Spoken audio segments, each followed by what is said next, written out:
أعوذ بالله من الشيطان الرجيم بسم الله الرحمن الرحيم আমরা অন্যান্য এপিসোডগুলোতে জেনে নিয়েছি যে কোন কোন ক্ষেত্রে আমাদের সালাম অবশ্যই প্রদান করতে হবে। এখন আল্লাহ তাআলা এমন একটা জায়গায় আমাদের সালাম দেওয়া একদম অবশ্য পালনীয় করে দিয়েছেন, যেটা আমরা অনেকেই উদাসীন ছিলাম বা জানতাম না। আসুন আমরা জেনে নেই যে যারা ঈমান আনেনি এবং যারা জাহেল, তাদেরকে আল্লাহ তাআলা সালাম দেওয়ার জন্য সরাসরি হুকুম দিয়েছেন। চলুন আমরা সরাসরি সূরাতে চলে যাই।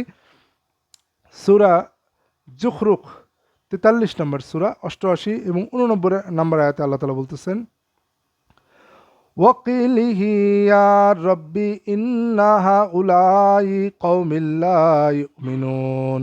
আর তার বাণী, হে আমার রব, নিশ্চয়ই এরা এমন কওম যারা ঈমান আনবে না।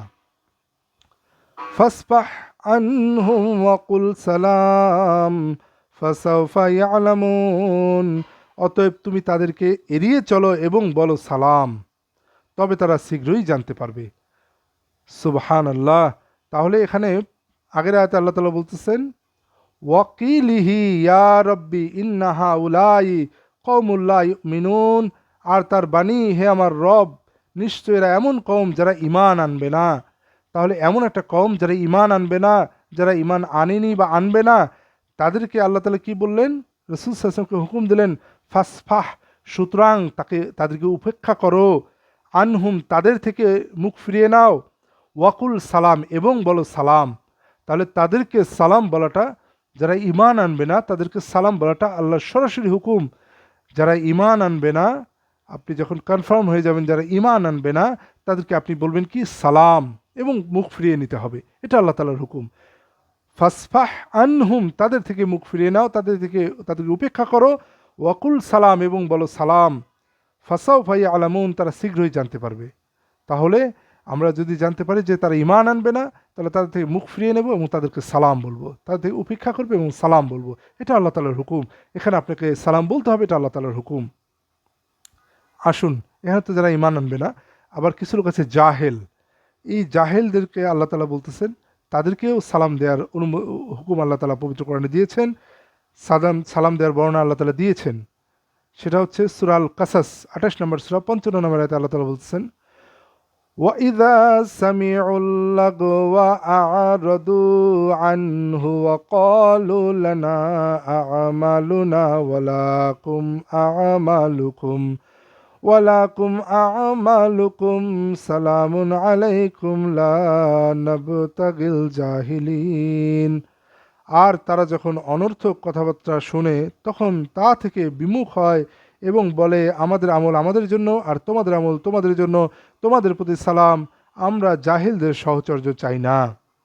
তাহলে কত গুরুত্বপূর্ণ কথা এখানে আল্লাহ তাআলা বলতেছেন, ওয়াইদা সামিউ, আর যখন তারা শোনে, সামিউল লাগওয়া, অশারুক্তি, অনর্থক কথাবার্তা, আ'রাদু, তারা মুখ ফিরিয়ে নেয়। যখন তারা শুনে অনর্থক কথাবার্তা, তারা মুখ ফিরিয়ে নেয়, আনহু, তাদের থেকে, যারা এই অনর্থক কথাবার্তা বলে, ওয়াকলু, এবং তারা বলে, লানা, আমাদের জন্য, আমালুনা, আমাদের কর্মসহ আমাদের জন্য, ওয়ালাকুম আমালুকুম, আর তোমাদের জন্য তোমাদের কর্মগুলি, সালামুন আলাইকুম, তোমাদের উপর সালামুন আলাইকুম। তাহলে যখন আমরা জাহেলরা অনর্থক কথাবার্তা, অসার কাজ ও কর্ম কথাবার্তা বলবে, তখন আমরা তাদেরকে বলবো যে তোমাদের কাজ তোমাদের, আমাদের কাজ আমাদের। তাদের থেকে আমরা মুখ ফিরিয়ে নেব এবং বলবো সালামুন আলাইকুম, সালামুন আলাইকুম, লা নাবতাগিল জাহিলিন, আর আমরা অজ্ঞতে জাহিলদের সহচর্য চাই না।